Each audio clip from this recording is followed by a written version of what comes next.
For once in sneakers in 2025, I don't feel crazy. And I'm talking about the brand new Sneaker Politics Asics campaign that drops this week, first week of March. And if you haven't heard of it, it's okay, but just say no. Just those three simple words say everything about this campaign. And trust me, it feels like I may have written this myself, but I certainly didn't. I have zero to do with it. I'm just really excited to see a conscientious consumer approach to, you know, just a campaign in general, but within sneakers. So let's just go ahead and read up on it real fast. On House of Heat, and they even touch on that as House of Heat, like we can only exist if you all are buying sneakers, right? That's why I don't take this approach, everyone just needs to stop buying sneakers. It doesn't. I have friends and people I care about that work within this industry. If people aren't buying sneakers, guess what? That's pretty detrimental and terrible for a lot of people's livelihoods. So that's never the case. They said, and yet it's important to remind you to be mindful of your spending habits. Just so proud. You know, but all jokes aside, they go on to say, with this Gel Kayano 14 project, the phrase politics wants you to stop buying sneakers is the focus. And more importantly, they are very explicit in saying, important to say no to buying certain sneakers in order to reflect on oneself and not fall victim to empty trends. Peer pressure in person and across social media is a very real thing. I feel like we've spoken about that on this channel, have we not? And it's played countless consumers, push them to spend their or their loved ones' hard-earned money on sneakers they won't get the complete value out of. You know, sometimes you just have to be patient and you will be vindicated. You will. And there will be tons of people, of course, they don't get the joke, and yes, I'm being facetious, but this still feels amazing because this is what I talk about all the time on my channel, especially in 2025. I am never here to tell you do not buy sneakers, okay? I am here to say, hey, take into account a number of different things. One is absolutely your financial stability. Some people are not in stable positions financially with their money. They're not. Cash flow is not where it should be. They have current credit card debt. That is high interest consumer debt. That is some of the worst debt that you can have. And yet they're still out here chasing every single sneaker left and right every day. And some of that is based on the peer pressure they have from those around them. They're constantly seeing every new sneaker coming out in the blogs. And yes, you're going to connect with these stories, which also means you're going to need to be disciplined to not put yourself in a very uncomfortable situation even further with your money. That's it. That's all I'm saying. Also take into account the space that you have, okay? Once you run out of space in your actual home, you then are likely going to need to make the decision, do I start to get rid of shoes? Do I just stop buying?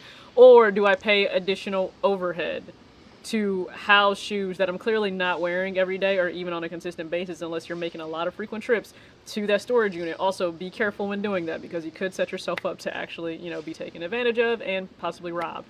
That's it. That's all I'm saying.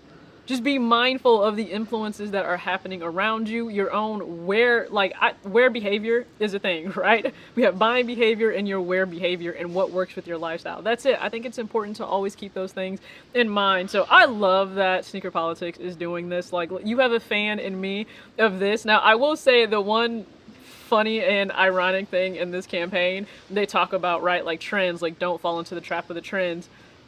If we're being real, the Asics Gel Kayano 14 is very trendy right now. That's just something I wanted to point out, okay? I don't think that takes anything away from this. I don't, but you know, they just said the campaign sparks meaningful conversations about the importance of making thoughtful choices and staying true to personal style. You know, it's a movement that instills strength, a resilience, and a commitment to building a more conscious, trend-free sneaker future for generations to come.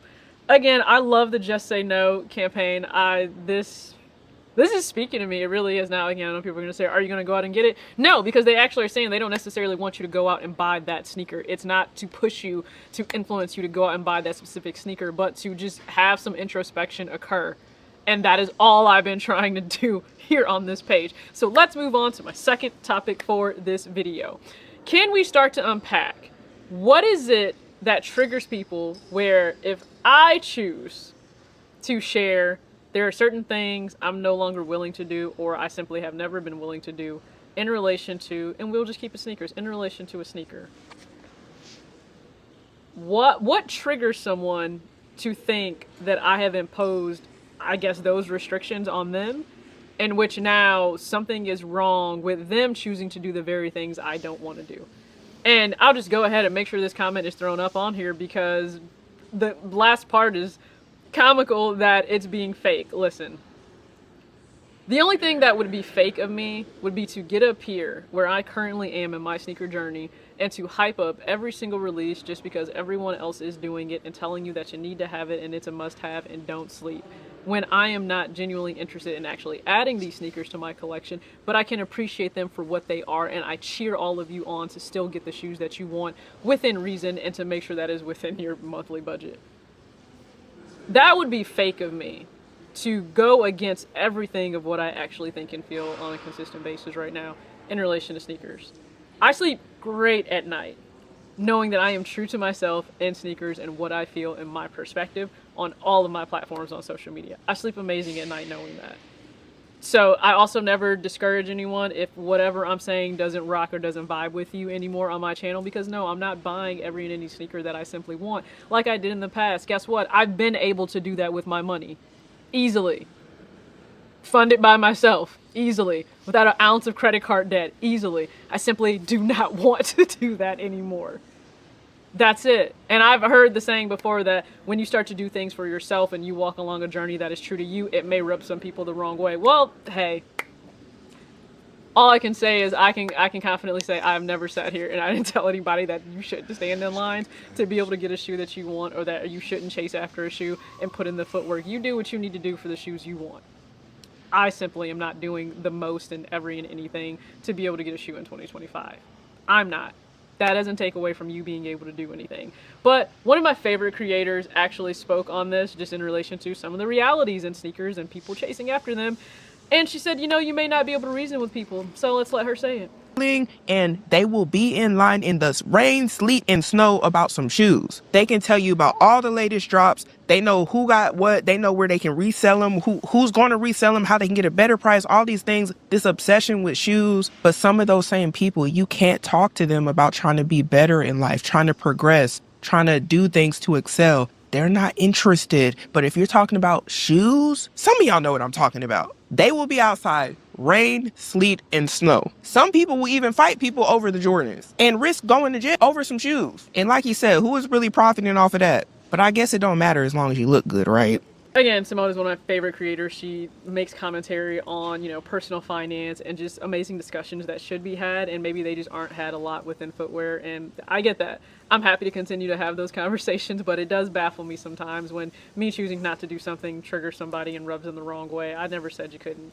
So if you camped out, if you did the most to be able to get the Air Jordan 12 flu game, I love that for you. If you were able to secure your pair, I really do. I love it. I know a lot of people took L's and that's unfortunate, but I love the fact that in my recent video, if you haven't watched that, please check it out. A lot of you said you secured the very sneaker you wanted. And again, I'm so happy for you. So with all that being said, act your age, not your shoe size. Peace. Like, comment, subscribe. Let's get this go, Jesus. King, peace.